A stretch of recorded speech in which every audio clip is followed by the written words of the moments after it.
I sat on that chair in that hospital room with my head between my knees. The nurse warned me that this could happen. She said that many first-time fathers can't handle the experience. They think, we first-time fathers, that we are all tough. But when push comes to shove, we turn white and we faint.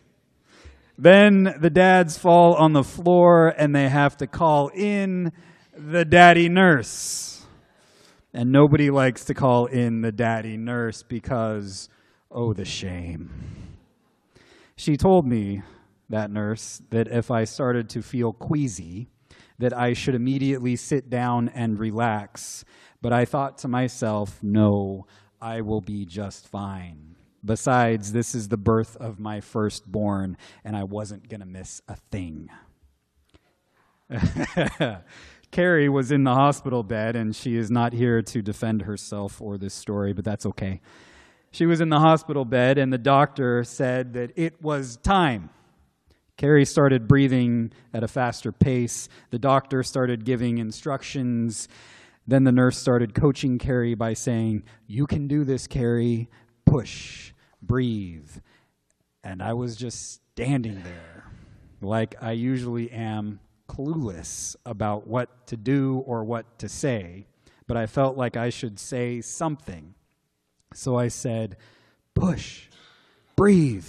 You can do it, Carrie." At which point, Carrie looked at me and said through her clenched teeth, "Shut up." It was all happening so fast. And then I started to feel queasy. The nurse looked up at me and she said, "You are turning white. You need to sit down." And I thought, yes, I am feeling queasy and dizzy. I need to sit down. And then the delivery nurse yelled for the daddy nurse, and I was so embarrassed. The daddy nurse was very kind. She took my blood pressure and spoke softly to me as she sat with me throughout the process. And soon, after all the labor pangs were done, our first child was born into the world. Now, if I told you that this experience revealed something about me, would you agree? Yes, it revealed something about me. It gave me a revelation about myself, that when I am in intense situations, like the birth of a child, my body can react in a way that leads me to faint. I tried to learn from that experience so that the next time that it happened, about 18 months later, I could manage my body and my emotions in a better way. Fortunately, on that day, Carrie did not need me to shut up. I knew my place. And I did not need the daddy nurse. And I was thankful for that revelation about myself 18 months earlier so that I could learn how to handle myself in that situation. I tell you this story because I want you to know something about it. For me, the birth of my firstborn was an apocalyptic moment. When you think of the word apocalypse, you probably think of end of the world destruction brought on by the wrath of God. That's the common understanding of apocalypse, but it's wrong. And I want to dispel that notion for you. Apocalypse does not mean end of the world destruction. It literally means an unveiling, or a revealing of something. The revealing of an apocalypse often comes during intense times, and sometimes painful and violent moments, like a woman going into labor. But as Jesus tells us in our reading today, an apocalypse might come with labor pangs, but in the end, it births something new and beautiful into the world. First comes the labor pangs, then comes new life. There may be some fainting in between, but we will get through it, and we get through it together. Our gospel passage today is often called the little apocalypse. Jesus talks about natural disasters and human-made disasters like earthquakes, human disasters like persecutions and wars and rumors of wars, all which are bound to happen.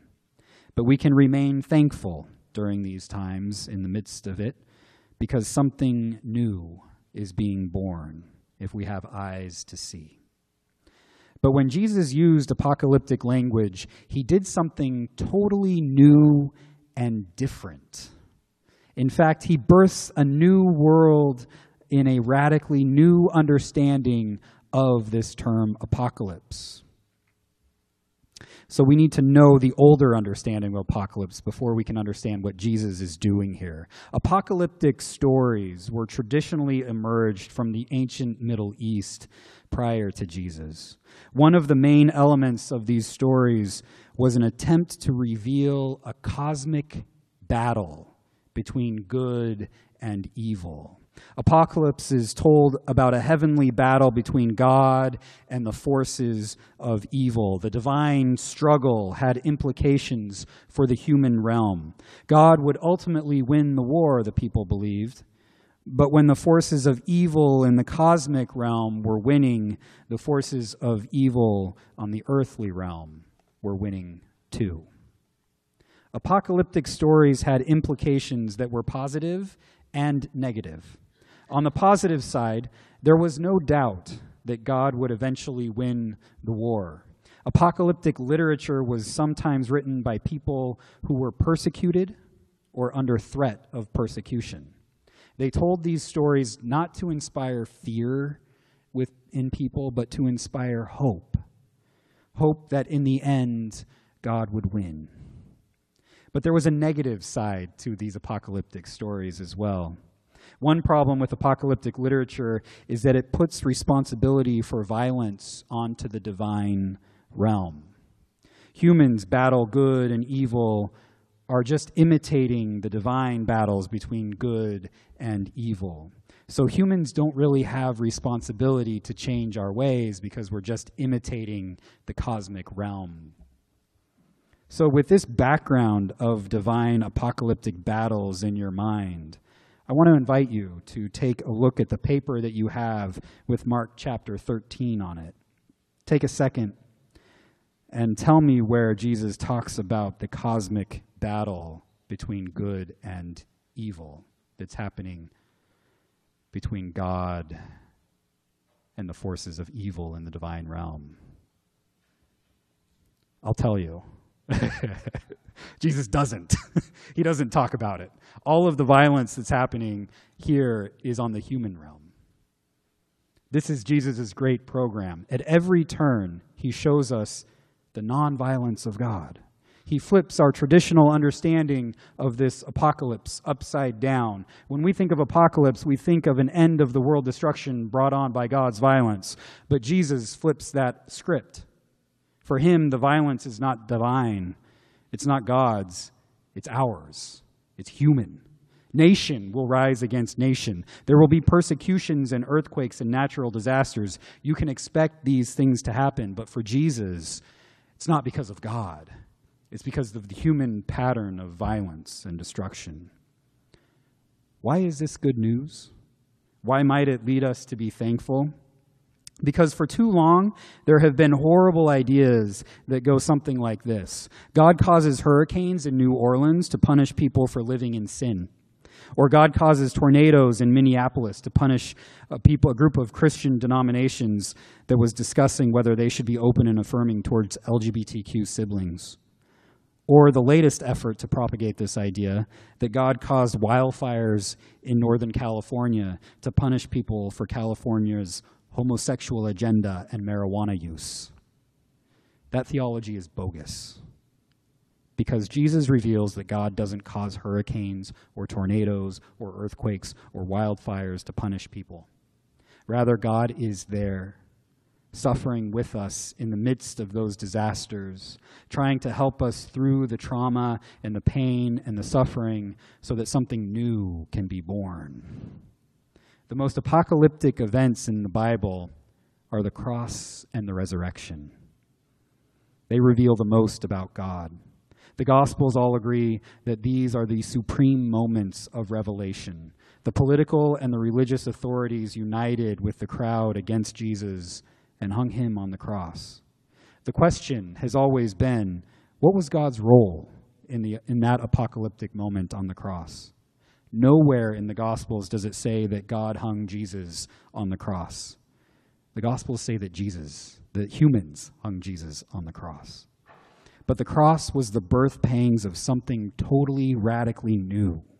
Like a mother writhing in pain to birth new life in the world, Jesus writhed in pain on the cross to birth new life for us. In fact, there's an ancient Christian tradition that actually calls Jesus our mother, because Jesus, by going to the cross, had birth pangs of this new life that we call resurrection. Resurrection is the revelation of a new way that claims that love is more powerful than hate, hope is more powerful than fear, and nonviolence is more powerful than violence. The resurrected Jesus of the Gospels reveals that God does not respond to violence with punishment or vengeance against God's enemies. Rather, the resurrection reveals that God always comes towards us with love and the offer of peace. That is the apocalyptic message according to Jesus Christ. And I am thankful for the labor pain of the cross and the birth of new life in the resurrection. For they reveal that God is fully love and always offers us peace. But they also reveal that God isn't done with us yet. God hasn't given up on the world. It may feel like the world is falling apart, but God isn't done with us yet. For Jesus continues to give us a mission, to receive the good news of God's radical love in our lives and to share it with all of creation. So, my friends, during these moments that may seem apocalyptic to us, let us give thanks that God is birthing something new into the world. Let us receive God's love for us and for all of creation. And let us continue in the mission to share God's love with our neighbors near and far. Amen. Hi, everyone. This is Adam Erickson, reminding you that no matter who you are or where you are on life's journey, you are welcome at Clackamas United Church of Christ. We are located at 15303 Southeast Webster Road in Milwaukie, Oregon. Our worship service starts at 10:30 on Sundays, except for during the summer months we start at 10 o'clock. If you'd like more information on our church, you can visit our Facebook page or our website at c-ucc.org. You can also reach out to me through email at adam@c-ucc.org. Until next time, grace and peace be with you.